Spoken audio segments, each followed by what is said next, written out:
What if I told you God's promise to Abraham wasn't just a blessing, but a blueprint?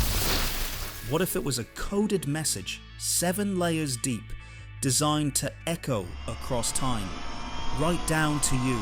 In just 3 verses, God lays out 7 promises, layered, intentional, and designed to echo across history.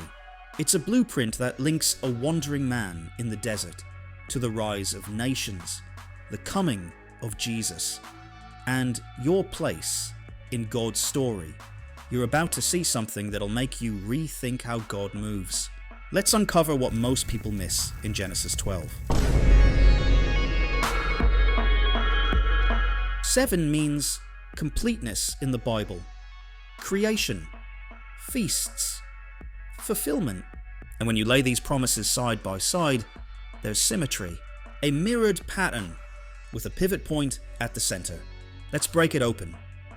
Abraham was 75, no kids, no land, no legacy, and God says, "You'll be a nation."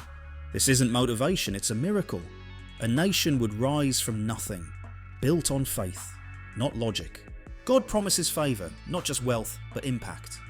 Abraham gains land, riches, respect. But blessing didn't mean ease, it meant presence. Even in failure, God stayed with him. That's the real blessing. At that moment, Abraham wasn't famous, just faithful. But today, his name is remembered by billions.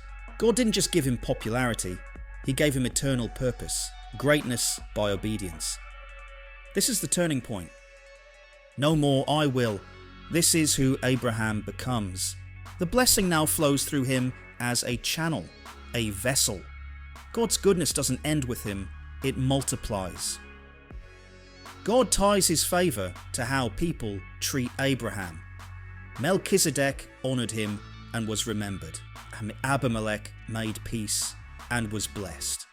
God says, if you stand with him, you stand with me. But there's also protection. This curse isn't about revenge, it's about defending destiny. God says, if they come against you, I'll handle it. And finally, God goes global. All nations will be blessed through you. Through Abraham's line comes Jesus. The gospel begins here. This promise didn't end with him, it reaches you. Okay, here's what most people miss. Those 7 promises in Genesis 12, they aren't just stacked, they're structured. Look closely. Promise 1, I will make you into a great nation. Promise 7, all peoples will be blessed through you. Same flow, personal to global. That's not random. It's a mirror. Promise 2, I will bless you. Promise 6, I will curse those who curse you. Blessing and protection, bookends. Promise 3 and 5, both about influence and legacy. And right in the middle, promise 4, you will be a blessing. God stops saying I will, this is where it flips, and instead reveals who Abraham is becoming, not just blessed, but a blessing. This is the center, the heartbeat, the purpose behind the promise. In ancient Hebrew writing, the center isn't filler, it's the focus. Everything else built around it. This moment turns the promise from receiving to releasing. Abraham's blessing was never meant to stop with him. It was meant to move through him, to Isaac, to Jesus, to you. So yeah, it's not just a list. It's a divine design, a pattern with a mission at the center. And once you see it, you realize God doesn't just bless to bless. He blesses to build legacy. So ask yourself, where are you standing in the promise? And who might be waiting on the blessing that flows through you?